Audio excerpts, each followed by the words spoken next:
नमस्कार. हृदयस्पर्श let's explore the society या YouTube चॅनलमध्ये पुन्हा एकदा मी राजेश पाटील आपणा सर्वांचं स्वागत करतो. मित्रांनो, प्रत्येकजण जन्माला येतो आणि यशस्वी होण्यासाठी धडपडत असतो. आपलं अकॅडमिक शिक्षण घेत तो वेगवेगळ्या स्किलला डेव्हलप करत स्वतःला यशाच्या किनाऱ्याकडे नेण्याचा प्रयत्न करत असतो. आपल्या सर्वांना ठाऊक आहे की अकॅडमिक एज्युकेशन जे आहे ते फक्त माणसाला जीवनामध्ये यशस्वी होण्यासाठी 15% कामाला येतं, पण 85% ज्याची गरज आहे स्किल्स आणि ध्येय जे असावं ते आपण म्हणतो की ते स्मार्ट असावं. Smart means specific, measurable, achievable, realistic आणि टाईम बाउंड असावं. आज मित्रांनो एका वेगळ्या विषयाला घेऊन मी तुमच्यासमोर आलो आहे. मुळात मला एका गोष्टीची जाणीव करून द्यावीशी वाटते तुम्हाला की भारत हा तरुणांचा देश गणला जातो. जगाच्या पाठीवरच्या सर्व देशांमध्ये भारतामध्ये तरुणांची संख्या सर्वात जास्त आहे. आणि आज भारतीय तरुणांच्या समोर सर्वात मोठं जर आव्हान कोणतं असेल तर ती भारतीय जी बुद्धिमत्ता आहे त्या बुद्धिमत्तेची निर्यात थांबवणं आणि पाश्चिमात्य बुद्धिमत्तेची आयात थांबवणं. इन शॉर्ट सांगायचं झालं तर एखाद्या नामांकित कंपनीमध्ये एखाद्या पदासाठी आपण बाहेरच्या देशातला माणूस इकडे रिक्रूट करतो आणि आपल्याकडलं तरुण जो उच्च शिक्षण घेतो तो चांगल्या नोकरीच्या निमित्तानं बाहेरच्या देशात, म्हणजे थोडक्यात आपल्या देशातल्या बुद्धिमत्तेची निर्यात होते आणि त्याच पदासाठी आपण पाश्चिमात्य बुद्धिमत्तेची आयात करतो. म्हणून मित्रांनो, आपल्या तरुणांच्या समोर सर्वात मोठं जर आव्हान कोणतं असेल तर भारतीय बुद्धिमत्तेची निर्यात थांबवणं आणि पाश्चिमात्य बुद्धिमत्तेची आयात थांबवणं, जेणेकरून भारत येत्या 2020 सालापर्यंत जो महासत्ता बनायला पाहत होता तो झालेला नाही आहे, परंतु त्या दिशेनं नक्कीच वाटचाल करतो आहे. स्वर्गीय APJ अब्दुल कलामांनी ते स्वप्न देशाला दिलं होतं. पण निश्चितच येत्या काळामध्ये भारत महासत्ता बनेल, त्यासाठी ही सर्वात मोठी मदार जी आहे ते आमच्या तरुणांवर आहे. आणि म्हणून मी मगाशीच म्हटलं की अकॅडमिक शिक्षण घेता स्किल डेव्हलप होणं फार गरजेचं आहे. आज माझ्यासोबत आहेत अशाच पद्धतीनं लहान मुलांपासून व्यावसायिक क्षेत्रामध्ये काम करणाऱ्या अनेक तरुणांनाच नव्हे तर ज्यांना जीवनामध्ये यशस्वी व्हायचं अशा लोकांना स्मरणशक्ती विकासाचं प्रशिक्षण देणारे सुनील सावंत सर माझ्यासोबत आहेत. मी त्यांचं हृदयस्पर्श let's explore the society YouTube चॅनलमध्ये स्वागत करतो. मित्रांनो, सुनील सावंत सर म्हणजे एनी टाईम मेमरी अर्थात स्मरणशक्ती विकास हा जो कार्यक्रम चालतो त्या कार्यक्रमाचे ते संचालक आहेत. एक्सलन्स, स्वयंदीप आणि शिक्षारत्न हा पुरस्कार त्यांना आजपर्यंत मिळालेला आहे. टॅप इंटरनॅशनल संस्थेकडून गोल्ड मेडल त्यांना प्राप्त आहे. 2018ला जी भारतीय नॅशनल मेमरी चॅम्पियनशिप झाली त्यातून ते भारतातून तिसरे तर महाराष्ट्रातून पहिले आणि world memory sports council for India याचे ते व्हाईस प्रेसिडेंट आहेत. आणि विशेष म्हणजे पाय 22/7 3.14चे जवळजवळ 6500 अंक ते बोलून दाखवतात. ते निश्चितच आपल्याला दाखवतील. पायच्या जागतिक क्रमवारीत ते भारतातून 5वे तर आशियातून ते 8वे आहेत. आणि विशेष त्यांची ओळख 2016ला जे सिंगापूर येथे 25वी वर्ल्ड मेमरी चॅम्पियनशिप झाली त्यांनी भारताचं प्रतिनिधित्व केलं होतं. मोर दॅन 50,000 स्टुडंट्स आजपर्यंत त्यांनी इंडिया, सिंगापूर आणि इजिप्त त्यांना प्रशिक्षित केलेलं आहे. त्यांचं मी पुनश्च एकदा स्वागत करतो. आजचे आपले दुसरे पाहुणे आहेत मिस्टर अमित घोडके सर, ज्यांना युवा गौरव नेहरू युवा केंद्र या पुरस्कारानं सन्मानित केलेलं आहे. एज्युकेशनल काउन्सिलर म्हणून मागील 15 वर्ष ते काम करत आहेत. इंडियन मेमरी चॅम्पियनशिप जी 2017ला झाली त्याचं त्यांनी जज म्हणून काम पाहिलेलं आहे. आणि विशेष त्यांची ओळख म्हणजे त्यांनी करिअर विश्वकोश हे जे पुस्तक आहे ते त्यांनी स्वतः लिहिलं. या दोन्ही पाहुण्यांचं मी पुन्हा एकदा स्वागत करून आजच्या एका अनोख्या विषयाला ज्याला खरोखरच आज समाजाला गरज आहे, परंतु तो विषय बऱ्याच पालकांपासून समाजापासून थोडासा दूरवर राहिलेला मला सुनील सावंत सर दिसतो. मी तुम्हाला पहिल्यांदाच विचारू इच्छितो की मेमरी हाच विषय तुम्हाला का निवडावासा वाटला?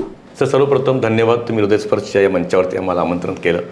सर, मेमरी हा विषय का निवडावासा वाटला, थोडं माझं बॅकग्राऊंड सांगतो की by education I am a pharmacist.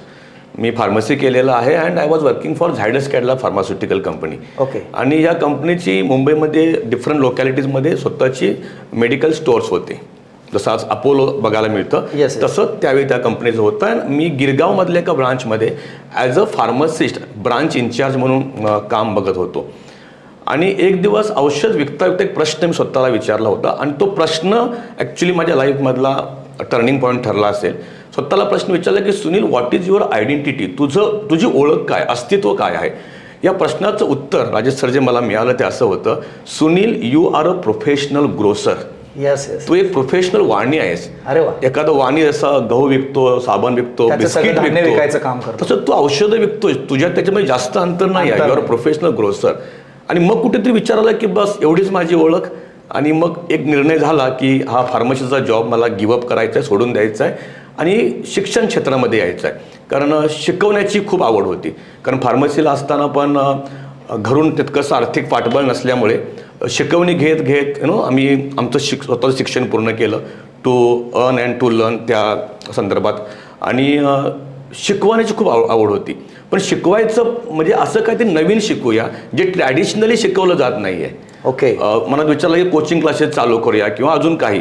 पण त्यावेळी मला कळलं, मी स्वतः जेव्हा शिकवणी घ्यायचो तेव्हा विद्यार्थ्यांच्या समस्या मला माहिती होत्या की विद्यार्थी स्कूलला जात आहेत, ट्युशन क्लासला जात आहेत आणि शाळेतले शिक्षक त्यांच्यावरती खूप मेहनत घेत आहेत, एक एक लेसन त्यांना खूप चांगल्या प्रकारे समजावून सांगतायत, पण तरी पण परीक्षेमध्ये विद्यार्थ्यांच्या काही प्रश्नांच्या उत्तरांचं विस्मरण होत आहे. मग विस्मरण का होतं याचा थोडासा विचार करायला चालू केलं, अभ्यास करायला चालू केलं. आणि त्यावेळी मला स्मरणशक्ती विकास हा विषय विद्यार्थ्यांच्याकरता खूप गरजेचा आहे असं कुठेतरी वाटलं. आणि म्हणून मेमरीचे क्लासेस किंवा स्मरणशक्ती विकासाकडे मी वळलो त्यावेळी. म्हणजे नक्कीच सर, यालाच पकडून आपण जर म्हटलं तर पूर्वीच्या काळी बघा, आपण लहानपणी जेव्हा शिक्षण घेत होतो किंवा आपण कॉलेज जीवनामध्ये शिक्षण घेत होतो तेव्हा आपण विविध प्रकारच्या कादंबऱ्या किंवा नियतकालिका किंवा पुस्तकं वाचत होतो, पण श्रवण करत होतो. हल्लीच्या काळामध्ये मुलांकडून ते होताना दिसत नाही. आणि अशा वेळेस जर मुलं ऐकत नसतील किंवा वाचत नसतील तर त्यांना मग अशा स्मरणशक्ती विकासाच्या कार्यक्रमाची गरज आहे. पण सर, यालाच पकडून माझा तुम्हाला सुनील सर पुढचा प्रश्न असा आहे की मुलांना नक्की याची गरज आहे का या कार्यक्रमाची?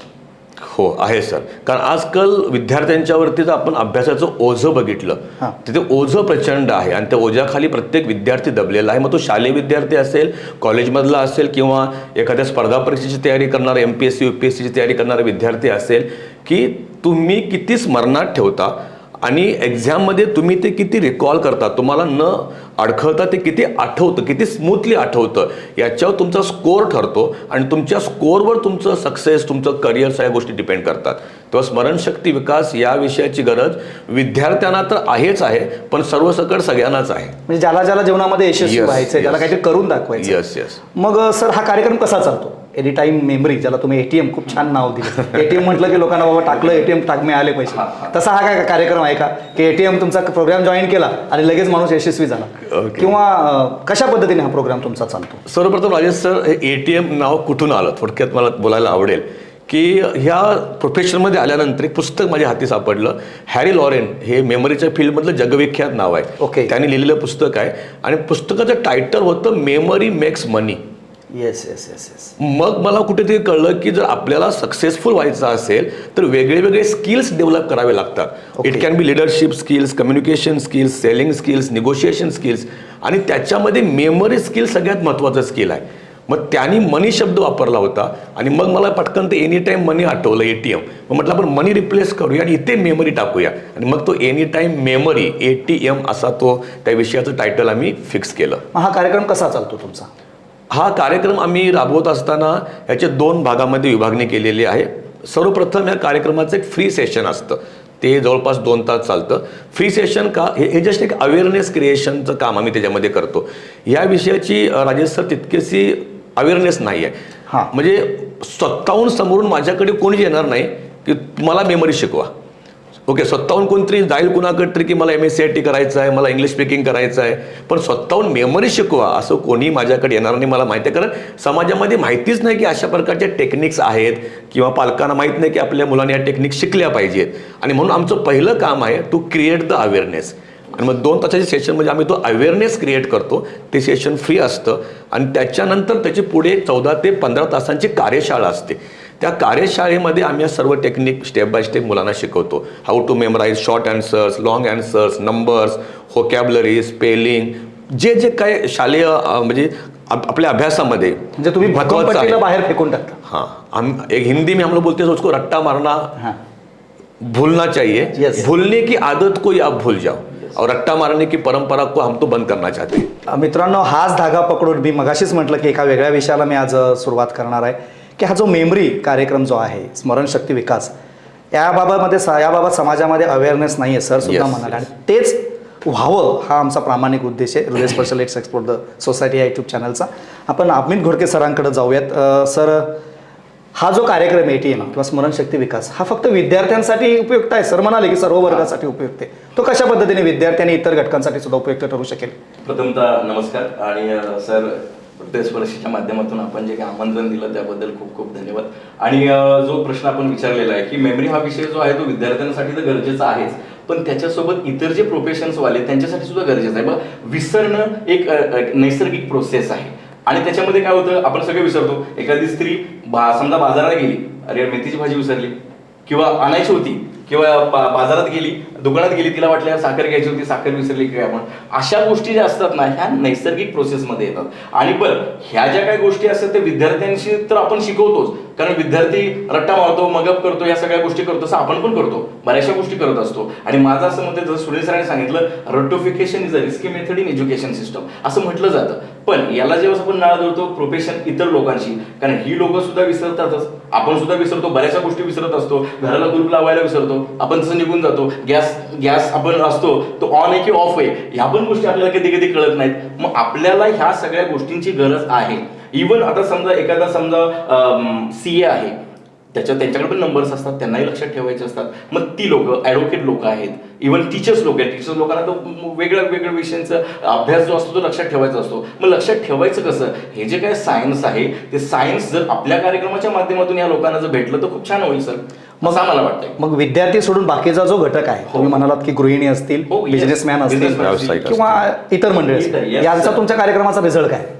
आता मध्ये आम्हाला आपले जे आदरणीय विश्वास नांगरे पाटील साहेब आहेत, त्यांनी आम्हाला, कमिशनर होते नाशिकला, आणि त्यांनी आम्हाला इन्व्हाइट केलं का पोलीस लोकांसाठी काही सेक्शन्स असतात, सब सेक्शन्स असतात, ते लक्षात ठेवायचे असतात. आणि आम्ही तिकडे जाऊन आलो आणि तिथं सुंदर 2 दिवसाचे त्यांनी आम्हाला कार्यशाळा साठी आम्हाला इन्व्हाइट केलेलं. सुंदर कार्यक्रम झाला. एक 40 ते 45 लोक आमच्यासमोर, PI लोक होती, PSI लोक होती, आणि एक सुंदर असा कार्यक्रम. तुम्ही या डायसवरून खात्रीदायक सांगू शकता आमच्या प्रेक्षकांना की विद्यार्थीच नव्हे तर सगळ्याच घटकांना आमचा मेमरीचा कार्यक्रम फायदेशीर ठरू शकतो. नक्की सर ठरणारा कार्यक्रम. धन्यवाद सर, अभिनंदन.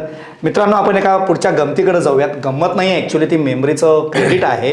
सुनील सावंत सर हे पायची जी व्हॅल्यू आहे आपली 22/7 3.14, याचे जवळजवळ पुढचे 6500 डिजिट बोलून दाखवतात. आणि विशेष म्हणजे मगाशीच म्हटलं मी, जी जागतिक क्रमवारी आहे त्या जागतिक क्रमवारीमध्ये ते भारतातून 5वे तर आशियातून 8वे आहेत. मी सरांना विनंती करेन की सर आम्हाला आमच्या प्रेक्षकांना ते एकदा दणका दाखवू. शुअर. आता 6500 सर बराच वेळ जाईल, पण पहिले 300 जे नंबर आहेत, 300 डिजिट्स, ते मी त्या क्रमाने बोलायचा प्रयत्न करतोय. ओके, थोडंसं लॅपटॉप रिटर्न करतात, म्हणजे रिटर्न करा, तुमच्या रिटर्न करा. ओके, तर पहिले 300 जे अंक आहेत सर, एका रोमध्ये 50 डिजिट्स आहेत. आता जे मी नंबर बोलणार आहे ते एका रोमध्ये 50 असे 6 रो आहेत, म्हणजे 300 जवळपास अंक आहेत जे पहिले क्रमांक आहेत. Okay, row number 1 14159265358979323846264338383279 50288419716939337510. हे जवळपास आता 50 नंबर मी बोललेलो आहे. Okay, row number 2 5820974944 5923078164 0628620348253421170621170679.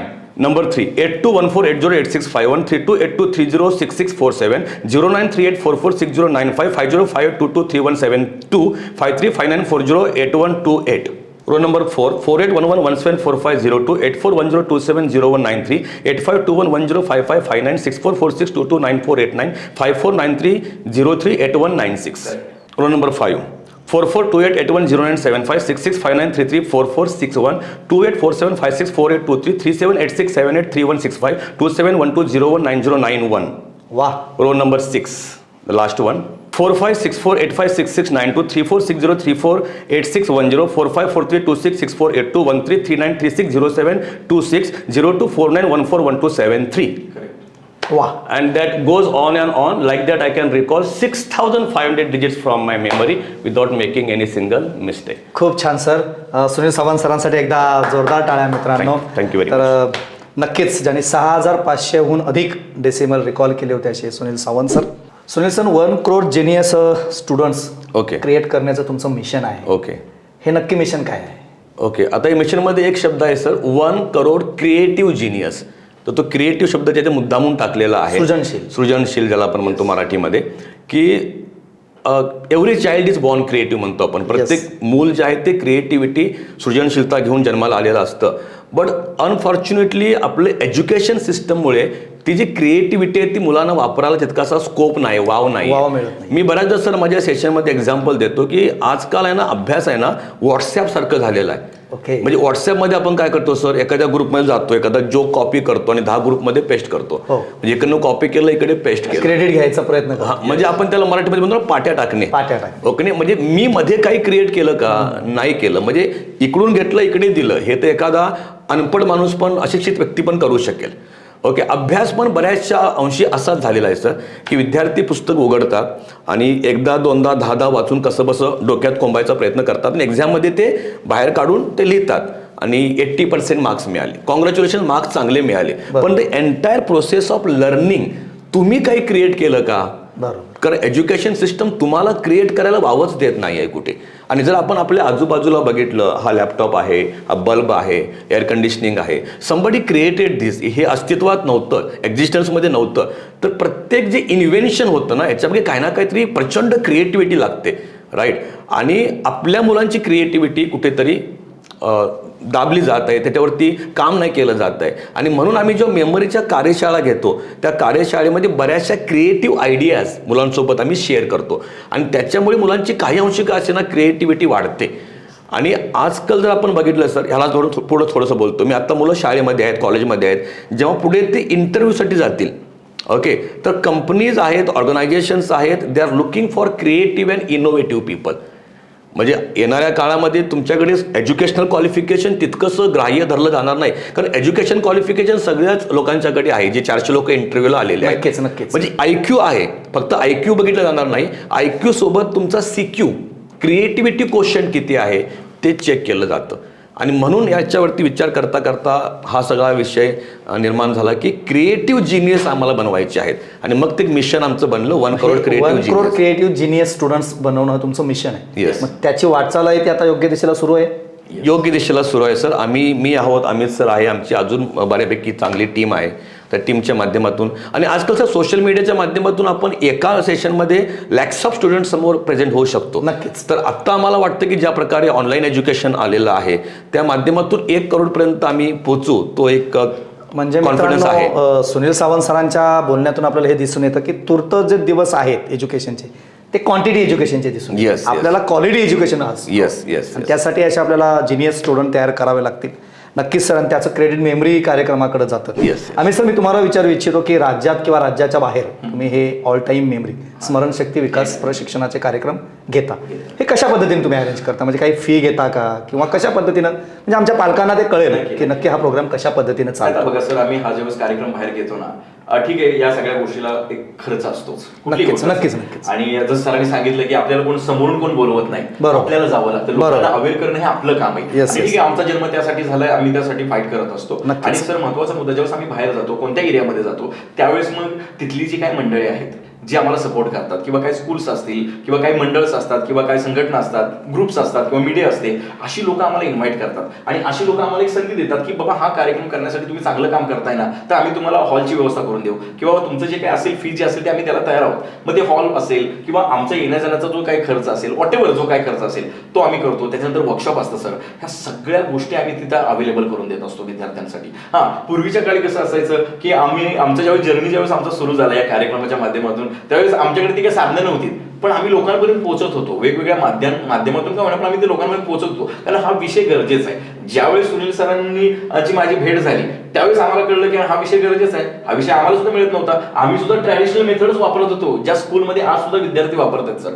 मग कुठेतरी बदल झाला पाहिजे आणि लोकांपर्यंत पोहोचलं पाहिजे. आम्ही हे बघत नाही, अरे हा एरियामध्ये ट्रायबल एरिया आहे, इथे जायचं की नाही, इथे पैसे मिळतील का नाही, इथं आपला बेनिफिट होईल, आम्ही ते नाही बघत. तुम्ही एक ध्येय घेऊन चाललेले. येस, आपल्याला जसं सुनील सर बोलले 1 करोड क्रिएटिव्ह जिनियस स्टुडंट बनवायचे. अहो, तो क्रिएटिव्ह जिनियस कुठल्या पण गावात असेल, कुठल्या वाडीत असेल, आपल्याला शोधणं आमची जबाबदारी आहे. आणि ह्या माध्यमातून सर आम्ही काम करतोय सर. नक्कीच सर. तुम्ही म्हणताय की अशा पद्धतीने काम केल्याशिवाय तो क्रिएटिव्ह जिनियस स्टुडंट सापडणार नाही. मग आपल्या देशातल्या, भारतातल्या प्रत्येक शाळेमध्ये हा कार्यक्रम का राबवला जात नाही? मी तुम्हाला दोघांनाही विचारू इच्छितो हा प्रश्न. बरोबर आहे. आता एक असतं सर, म्हणजे माझा पॉईंट ऑफ व्ह्यू सांगतो. काही देशांमध्ये, फिनलँड, फिलिपाईन, सिंगापूरमध्ये करिक्युलमचा पार्ट हा विषय मेमरी इन्व्हेस्टमेंट, पण आपल्या देशामध्ये नाही. का नाही? कारण आपल्याकडे जी मेकॉलॉजीची काय पद्धत आहे ती अजून ती चालू आहे, आपण बदल नाही करत. मी असं म्हणतो की तुम्ही एमपीएससी यूपीएससी बघा, काही कन्सेप्शनल मेथड त्याच्यात आलेले आहेत. मे बी न्यू एज्युकेशन पॉलिसीच्या माध्यमातून अजून काही गोष्टी बदलतील, होलिस्टिक एज्युकेशन येईल, बऱ्याचशा गोष्टी चालू आहेत. समाज म्हणजे एज्युकेशन मिनिस्ट्री बघतंय तिकडे. पण माझं असं मत आहे की मे बी त्यांच्याकडे मॅन पॉवर नसेल, मे बी एक ठराविक मंडळी आहेत की ठराविक मंडळी ह्या गोष्टी करतायत, पण आमची सर खूप इच्छा आहे की हे education, it's a quality education, हे प्रत्येक विद्यार्थ्याला भेटलं पाहिजे. आणि त्या दृष्टिकोनातून मी प्रयत्नही करतोय ऍक्च्युली. म्हणजे आम्ही गव्हर्नमेंटला अप्रोच होतोय किंवा बऱ्याचशा शासकीय दाखवण्याचा मी प्रयत्न करतोय आणि आम्हाला पण एक कुठेतरी कॉन्फिडन्स आहे की थोडं उशीर का होईना रिस्पॉन्स मिळेल याच्याविषयी. सुनील सर, सरासरी काय होतं की मी स्वतः एज्युकेशन सिस्टममध्ये काम करतो की वर्गामध्ये एखादी गोष्ट शिकवली का ती दुसऱ्या दिवशी विद्यार्थ्याने लक्षात ठेवलीच पाहिजे, आमची अपेक्षा आहे. बरोबर. त्यानं ते पेपरमध्ये लिहिलं पाहिजे, ही शुड और शी शुड. राईट. मग ते त्यानं कसं नक्की लक्षात ठेवावं? ओके. आता सरसकट सगळ्याच विद्यार्थ्यांच्याकडून सगळ्यांचीच अपेक्षा असते, मग शिक्षक वर्ग असेल, पालक असतील, समाज असेल, की विद्यार्थ्यांनी लक्षात ठेवलंच पाहिजे. पण लक्षात ठेवायचं कसं याचं उत्तर नाही, याच्यावरती चर्चा होतच नाही. गुड. जसं की समजा एक्झाम्पल सर, समजा सायन्सचं पुस्तक आहे उदाहरणार्थ. ओके. आता पप्पा म्हणतात की बेटा हे सायन्सचं पुस्तक लक्षात ठेव.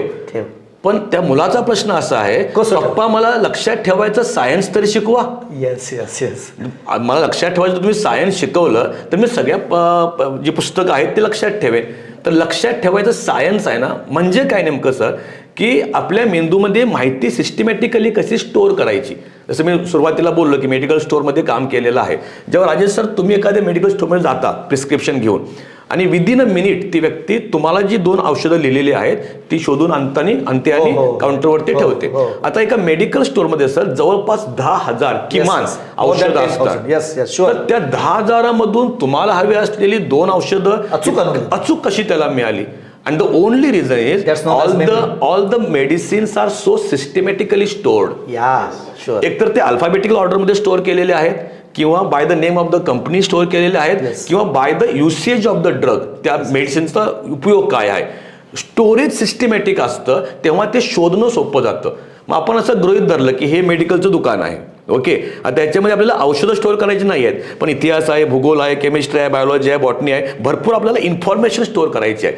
पण ते स्टोअर करताना काही स्ट्रॅटेजी आहे का? याचं उत्तर मेमरी कार्यक्रमामध्ये आहे. हो नक्की. ते स्टोअर करण्याची स्ट्रॅटेजी आम्ही शिकवतो सर. मित्रांनो, सरांच्या या उत्तरातून तुम्हाला एक कळलं का की माणूस कोणताही मूळ सोडत नाही. उदाहरण देताना सर फार्मामध्येच जातात कारण त्यांचं एज्युकेशन फार्मामधून झाल्या कारणानं कुठलंही एक्झाम्पल देताना ते बरोबर आपल्याला फार्माकडेच घेऊन जातात. खूप छान सर. सुनील सावंत सर, तुम्ही world memory sports council for इंडियाचे व्हाईस प्रेसिडेंट आहात आणि वर्ल्ड चॅम्पियनशिप ज्या मेमरीच्या आहेत त्या तुम्ही आयोजित करता. राईट. आपल्या देशामध्ये आयोजित करण्याबाबत तुमचा काय पुढचा कल आहे?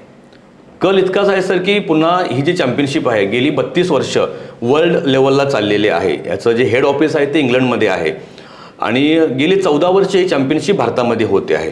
आता नुकतीच जी 1 ऑक्टोबरला झाली बेंगलोरला, ती 14वी नॅशनल मेमरी चॅम्पियनशिप होती. आणि ह्या चॅम्पियनशिपमध्ये 10 वेगळे इव्हेंट असतात किंवा 10 वेगळे खेळ असतात. ओके. आणि त्या खेळाच्या विषयी लोकांना माहीत नाही काय असतं ते. How to memorise random words आहेत, बायनरी नंबर्स आहेत, स्पोकन नंबर आहेत. म्हणजे राजेश सर एका सेकंदाच्या गॅपने 1 नंबर बोलला जातो आणि जे पार्टिसिपंट्स आहेत ते ऐकतायत 0, 9, 4, 8, 8, 5, 7 असं एका सेकंदाच्या गॅपने 1 नंबर बोलतात. ते विद्यार्थी ऐकतायत. असे 100-300 नंबर विद्यार्थी ऐकून स्मरणात ठेवून त्या क्रमाने रिकॉल करतायत. आता हे एवढं करतायत म्हणजे हे नॅचरली तर शक्य नाही. विथ नॅचरल मेमरी काहीतरी सायंटिफिक टेक्निक्स त्यांना माहिती आहेत म्हणून ते करू शकतायत. तर स्पोकन नंबर आहेत, प्लेइंग कार्ड्स असतात आपल्याकडे, पत्ते. ते पत्ते जर आपण पिसले सर त्याचा क्रम पुढे मागे होऊ शकतो. आणि आता जे 52 पत्ते ज्या क्रमाने माझ्याकडे आलेले आहेत त्या क्रमाने मला लक्षात ठेवायचे तो क्रम काय आहे. आणि याच्यामधलं वर्ल्ड रेकॉर्ड आहे सर 14 सेकंदाचं.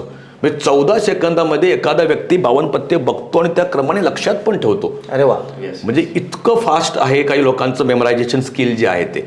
आणि आमचा बघण्याचा एकच कल आहे सर याच्याकडे की हा खेळ कुठेतरी स्टेप बाय स्टेप अजून याचा अवेअरनेस क्रिएट झाला पाहिजे आणि आपल्या ऑलिम्पिकमध्ये या खेळाचा समावेश झाला पाहिजे.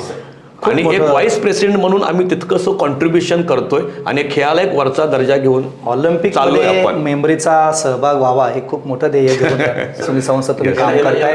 मला असं सांगावंसं वाटतंय बघा, फिजिकल गेम्स भरपूर आहेत नक्कीच बरोबर आहे, पण त्याच्याबरोबर हा माइंडचा जो गेम आहे बौद्धिक खेळ कमी महत्वाचा आहे. एक वेळ फिजिकली माणूस थकू शकतो. येस. पण ह्या मेंटल गेमच्या माध्यमातून तो बऱ्याचशा गोष्टी रिप्रोड्यूस करू शकतो, काही गोष्टी लक्षात ठेवू शकतो आणि काही करू शकतो. तो वेगळ्या पद्धतीने रिप्रेझेंट करू शकतो. आपण टेलिव्हिजनवर वेगवेगळे प्रोग्राम पाहतो की लहान लहान मुलं सगळ्या देशांची नावं आणि सगळ्या Yes, देशांच्या yes, राजधान्या yes, वगैरे yes, yes. सांगतात. That is credit goes to Yes, memory. माझी मुलगी सर आता लॉकडाऊनची सुरुवात झाली होती, ती 7 वर्षाची होती त्यावेळी. आता 7 इयर्स म्हणजे व्हेरी कमी वय त्याचं आहे. नक्कीच, नक्कीच. आणि त्या वयामध्ये तिने आम्ही असं जस्ट ऍक्टिव्हिटीज घरी करत होतो, तर तिने 100 देश त्यांच्या झेंड्यासहित लक्षात ठेवले. अरे वा. म्हणजे झेंडा बघितलं की देशाचं नाव, झेंडा बघितलं की देशाचं नाव. किती छान. आता 100 देश आहेत तर डेटा तर इतकं जास्त आहे. शिवाय बरेचसे झेंडे असे आहेत ज्याचा पॅटर्न सिमिलर आहे, जास्त अंतर नाही मायनर आहे. चेंज आहे. Yes, yes. एकदम मायनर आहेत, कन्फ्युजिंग डेटा आहेत, तरी पण ती 7 years old child not getting confuse, कारण तिने ते टेक्निक वापरली होती त्याच्यामध्ये. मग सर हे जे ATM आहे एनी टाईम मेमरी चॅम्पियनशिपचे कार्यक्रम तुम्ही करताय. ओके. जगातल्या कुठल्या देशांपर्यंत आजपर्यंत तुम्ही कार्यक्रम केलाय? आम्ही सर बाहेरच्या देशामध्ये सिंगापूरमध्ये आम्ही जेव्हा चॅम्पियनशिपसाठी गेलो होतो, जेव्हा 25वी वर्ल्ड मेमरी चॅम्पियनशिप होती आणि इंडियन टीममध्ये 8 लोकांची निवड झाली होती. सुदैवानं I was the part of Indian memory team. अभिनंदन. आणि चॅम्पियनशिप नंतर अजून काही दिवस तिकडे आम्ही थांबलो आणि तिकडे बऱ्याचशा ठिकाणी आम्ही जाऊन कार्यशाळा घेतल्या. इजिप्तमध्ये काही ठिकाणी घेतल्या आणि ऑनलाईन तर जवळपास बऱ्याच कंट्रीमध्ये घेतलेले आहेत, कारण ऑनलाईनच्या माध्यमातून आपण इझिली कनेक्ट होऊ शकतो. पण आमचं ध्येय असं आहे की अजून बऱ्याचशा देशामध्ये आम्हाला जायचं आहे. तुमच्या दोघांच्या बोलण्यातून सातत्यानं जाणवतं की एज्युकेशन सिस्टममध्ये याचा समावेश असावा, झाला पाहिजे. कशा स्वरूपामध्ये तुम्हाला अपेक्षित आहे? नाही तर बघा, मुद्दा सर हा वेगळा आहे. ज्यावेळेस गव्हर्नमेंट एखादी पॉलिसी निर्माण करतं एज्युकेशनच्या माध्यमातून, मग ती पहिल्यांदा ती बघते मॅनपॉवर, बरोबर आहे. हा विषय किती गरजेचा आहे. आता आम्ही जीव म्हणजे ओरडून सांगितलं बाबा हा खूप चांगला विषय, पण बघणारा जो दृष्टिकोन आहे तो जर सकारात्मक असेल तर तो विषय रन होऊ शकतो, अदरवाईज नाही होणार सर. तुम्ही कितीही काही करा. म्हणजे मी माझा अभ्यास आहे. आता मी एवढी 2012 पासून आम्ही काम करतो ह्या फील्डमध्ये. बऱ्याचशा ठिकाणी आमच्या प्रोग्रामला शिक्षक येतात, बरेचसे लोक डॉक्टर येतात, इंजिनियर येतात, वकील येतात, CA लोक येतात, अधिकारी लोक येतात. मग ज्यावेळेस ते बघतात ना, त्यांना वाटतं की कुठेतरी हा विषय लोकांपर्यंत पोहोचला पाहिजे. पण मे बी जर गव्हर्नमेंट जर पॉझिटिव्ह असेल आणि गव्हर्नमेंटनं जर पॉझिटिव्ह जर थॉट घेतला आणि खरोखर हा विषय लोकांसाठी गरजेचा आहे. सर बघा, मी इव्हन जे आपले दर्शक आहेत त्यांना पण मी सगळ्यांना आवाहन करू शकतो की बाबांनो, हा जो विषय तुमच्या पालकांना खास करून सांगतो की तुमच्या पाल्याला ह्या सगळ्या गोष्टी देणं खूप गरजेची गोष्ट आहे. ह्या गोष्टी मिळाल्याच पाहिजेत विद्यार्थ्यांना. जोपर्यंत तुमच्या मुलाची क्रिएटिव्हिटी वाढत नाही तोपर्यंत तुमचा मुलगा काही करू शकत नाही. आणि जगाच्या पद्धतीनं चाललं पाहिजे. आज we all are living in hyper competitive world. एक जीव घेण्या स्पर्धेमध्ये आपण सर्वजण आहोत आणि जर आपल्याला टिकायचं असेल तर आपल्याकडे स्किल असणं गरजेचं आहे सर. आणि मला असं वाटतं की सरकारने या दृष्टिकोनातून विचार केला पाहिजे की बाबांनो, हे एज्युकेशन, क्वालिटी एज्युकेशन आपल्या मुलांना भेटलं पाहिजे तर तो येणाऱ्या मार्केटमध्ये टिकेल, असं माझं एक प्रांजळ मत आहे. नक्कीच मित्रांनो, हा विषय घेण्यामागचा उद्देश मी सुरुवातीलाच म्हटलं, education is never important, knowledge is important. आणि जर माणूस आला व्यक्तित्व टू व्यक्तिमत्व हा जो प्रवास आहे, पर्सन टू पर्सनॅलिटी, हा मधला प्रवास जर त्याला पूर्ण करायचा असेल तर त्याला नक्कीच अशा कार्यक्रमांची गरज आहे. आणि आमचं ह्या चॅनलच्या माध्यमातून आपणास आव्हान राहील की मेमरी डेव्हलप करण्याचे हे जे कार्यक्रम चालत आहेत त्यांचा नक्कीच आपण सर्वांनी अनुभव घ्यावा, एकदा त्याचा पडताळा घ्यावा. मी तुम्हाला दोघांनाही जाता जाता विचारेन की तुम्ही कशा पद्धतीनं समाजाला, लोकांना आव्हान कराल की एनी टाईम मेमरी ATM हा कार्यक्रम लोकांनी स्वीकारावा. मी सुनील सावंतांना विचारेन. असं मी नाशिकला होतो का कार्यक्रमामध्ये, तर आम्ही मिशन तर आहेच, मिशन 1 करोड क्रिएटिव्ह जीनियस. तर असा चर्चा करता करता एक थॉट असा डोक्यामध्ये आला होता की येणाऱ्या काळामध्ये असं कदाचित विचारलं जाईल का की are you ATM literate? Yes. Are you ATM literate, म्हणजे तुम्ही ATM ही कार्यशाळा केलेली आहे का, असं. तर एक मला मेसेज किंवा संदेश हाच द्यायचा आहे सर की तुम्ही शालेय दशेमध्ये आहात किंवा कॉलेजमध्ये आहात, तुम्हाला हे शिकणं खूप गरजेचं आहे. कारण जेव्हा तुम्ही शिकाल तेव्हा तुमचं अभ्यासाचं ओझं कमी होईल, माइंड. कारण जेव्हा तुम्ही रोट मेमराईज करता, घोकमपट्टी करता, ब्रेनवरती प्रचंड स्ट्रेस येतो. टेक्निकमुळे स्ट्रेस फ्री तुमचं होईल, मेमरायझेशनची जी प्रोसेस आहे ती, आणि कमी वेळेमध्ये तुमचा विद्यार्थी जास्त स्मरणात ठेवू शकतो. त्याच्यामुळे हा विषय म्हणजे जवळपास सर्व विद्यार्थ्यांनी शिकला पाहिजे असं मला क्रिएटिव्ह वाटतं. जीनियस स्टुडंट तयार होण्यासाठी हा कार्यक्रम स्वीकारावा. आम्ही सरांना विचारतो. सर बघा, हा कार्यक्रम इतका गरजेचा का आहे आणि मला सर्वांना सर्व आपल्या जनतेला सांगावंसं वाटतं की आम्ही बऱ्याचशा ठिकाणी महाराष्ट्रामध्ये फिरत असतो, वेगवेगळ्या स्टेटमध्ये जात असतो, बरेचसे विद्यार्थी आमच्याकडे येतात. मग विद्यार्थ्याला मर्यादा नाही, तो किती वर्षाचा आहे. महत्त्वाचा मुद्दा सर, परवा मी एक एक्झाम्पल देतो जाता जाता की परवा मला फोन आला आणि सर सुनील सर HL मधून, HLचे जे ऑफिसर होते काळोखे साहेब, आज वयवर्षी त्यांचं 82 आय थिंक आहे. आमच्याकडे ज्यावेळेस आले ॲज अ स्टुडंट म्हणून त्यावेळेस 72 एजचे होते आणि मला फोन आला, अमित सर मी आता 10 दिवस ॲडमिट होतो आणि जर माझी तब्येत बरोबर नाही आणि आता नोव्हेंबरमध्ये एक चॅम्पियनशिप आहे आणि मला त्याला यायचं आहे. मी त्यांना सरळ सांगितलं मला कारण नाही द्यायचं, तुम्ही आजारी आहात, तुम्ही काय आहात, मला सांगायचं नाही. तुम्ही त्या चॅम्पियनशिपला तुम्हाला यायचंय, दॅट्स इट. मी त्यांना डायरेक्ट सांगितलं. का सांगितलं? कारण तुमच्यातलं जे लहान बाळ आहे किंवा जे काही करतंय त्या वयात सुद्धा मेमरीच्या दृष्टिकोनातून चॅम्पियनशिपमध्ये भाग येते, पार्टिसिपेट करते. He is a international trainer, sorry he is a international athlete. Okay, सिंगापूरला पण जाऊन आले, स्वतः जाऊन आलेले. त्यांच्या घरामध्ये तुम्ही गेला तर सगळे मेडल्स आहेत. म्हणजे सदर व्यक्ती जर ह्या एज्युकेशनकडे वेगळ्या नजरेने बघते तर आपली लहान मुलं का बघू शकत नाहीत? म्हणून मला सर्व जनतेला आव्हान करायचं आहे की तुम्ही ह्या ज्या काही स्किलफुल एज्युकेशन आहे ते आपल्या विद्यार्थ्यांना देण्याचा प्लीज प्रयत्न करा. चांगल्या गोष्टी मुलांना दिल्याच पाहिजे, ज्या पूर्वीच्या काळी नव्हत्या भेटत. आज जग मोठं झालेलं आहे. हां ठीक आहे, टेक्नॉलॉजीने तुम्हाला रूल केलंय, तुमच्यावर राज्य गाजवतंय, ते मान्य आहे, नो प्रॉब्लेम, तिथं आपण पर्याय नाही. पण आपलं जबाबदारी एक आहे की आपल्या मुलाला आपण कसं ठेवू शकतो येणाऱ्या स्पर्धेच्या काळामध्ये, आणि आपल्या मुलाला आपण स्मार्ट बनवून आपला मुलगा जिनियस कसा होईल किंवा आपला मुलगा इतिहास कसा रचेल याकडे लक्ष देणं प्रत्येक पालकाची जबाबदारी, असं मला वैयक्तिक वाटतं. आणि हा जो आमचा कार्यक्रम आहे, आमचं एक छोटंसं कॉन्ट्रीब्युशन आहे सर. आम्हाला अभिमान वाटतो की आम्ही चांगलं काम करतोय. आणि पालकांना ज्यावेळेस आमचे कार्यक्रम होतात आम्ही आव्हान करतो, प्लीज कार्यक्रमाला नुसतं बघा, तुम्ही या, पार्टिसिपेट करा, नका करू, नो प्रॉब्लेम, पण ऍटलीस्ट समजून तरी घ्या हा विषयाची गरज काय आहे. आणि ज्यावेळेस जे पालक आमच्याकडे बघतात त्यांना माहित आहे की कार्यक्रम किती दर्जेदार आहे. ज्यावेळेस ते कार्यक्रम येतात, सर प्लीज ऑटोग्राफ प्लीज, पाया पडतात, तेव्हा आम्हाला समाधान वाटतं. म्हणजे ही जी काही कमाई आहे ही इतर गोष्टीमधून नाही मिळत आम्हाला. नक्कीच. तर मित्रांनो, क्वांटिटी एज्युकेशन घेता आपल्याला क्वालिटी एज्युकेशन घेण्यासाठी एक ग्लान्स जो आहे, एक दृष्टिक्षेप आहे, तो अशा कार्यक्रमांवर टाकणं गरजेचं आहे. तो नक्कीच आपल्याला पूरक ठरेल. या दोन्ही मान्यवरांचं मी हृदयस्पर्श लेट्स एक्सप्लोर द सोसायटी या यूट्यूब चॅनलच्या वतीनं धन्यवाद देतो. त्यांनी आपला अमूल्य वेळ इथे दिला. डिस्क्रिप्शनमध्ये त्यांचं नाव आणि नंबर आम्ही नक्कीच टाकू. ज्यांना या प्रोग्रामपर्यंत पोहोचायचं आहे त्यांनी या दोन्ही तज्ज्ञांशी, एज्युकेशनल काउन्सिलर्सशी संपर्क साधावा. नक्कीच आपल्याला त्याचा फायदा ठरेल. हृदयस्पर्श लेट्स एक्सप्लोर द सोसायटी हा यूट्यूब चॅनल सबस्क्राईब करा, लाईक करा, आणि हा मेमरी कार्यक्रम जो समाजाला खूप उपयुक्त आहे, पूरक आहे, तो जास्तीत जास्त लोकांपर्यंत पोहोचवा. तूर्त इथं थांबतो. पुन्हा एकदा दोघांनाही धन्यवाद देतो. खूप खूप धन्यवाद. Thank you very much. धन्यवाद. Thank you very much.